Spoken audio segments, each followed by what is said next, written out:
ជំរាបសួរបងប្អូនជាទីស្រឡាញ់នៅពេលនេះតើបងប្អូនសុខទុក្ខយ៉ាងណាហើយក្នុងពេលវេលាដ៏លំបាកនិងពោរពេញដោយការព្រួយបារម្ភនេះព្រឹត្តិការណ៍ដែលកំពុងកើតមានបានធ្វើឲ្យខ្ញុំដែលជាអ្នកបង្កើតមាតិកាម្នាក់មិនមានអារម្មណ៍ក្នុងការធ្វើវីដេអូដូចរាល់ថ្ងៃឡើយព្រោះចិត្តខ្ញុំពេញទៅដោយការព្រួយបារម្ភនិងការឈឺចាប់ជាមួយជាតិរបស់យើងទោះជាយ៉ាងណាក្តីខ្ញុំសូមលើកទឹកចិត្តនិងគោរពដឹងគុណយ៉ាងជ្រាលជ្រៅ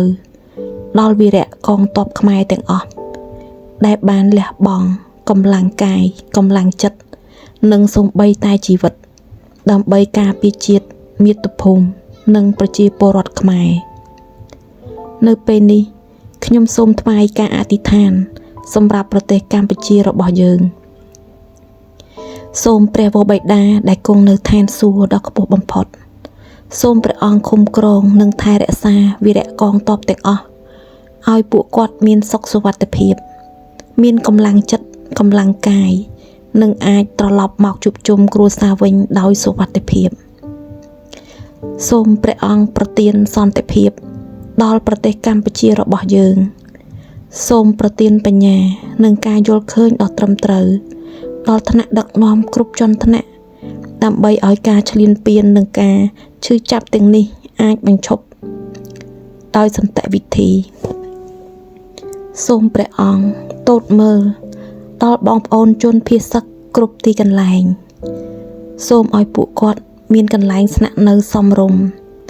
មានអាហារហូបចុកគ្រប់គ្រាន់និងមានសេចក្តីសង្ឃឹមនៅក្នុងចិត្តសូមព្រះអង្គប្រទានពរ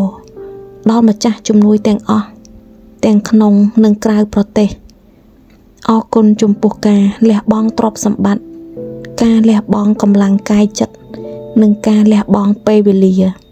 ក្នុងស្មារតីខ្មែរជួយខ្មែរជាចុងក្រោយខ្ញុំសូមថ្វាយការអធិដ្ឋានទាំងអស់នេះទៅព្រះវរបិតាក្នុងព្រះនាមព្រះអម្ចាស់ព្រះយេស៊ូវគ្រីស្ទអាមែន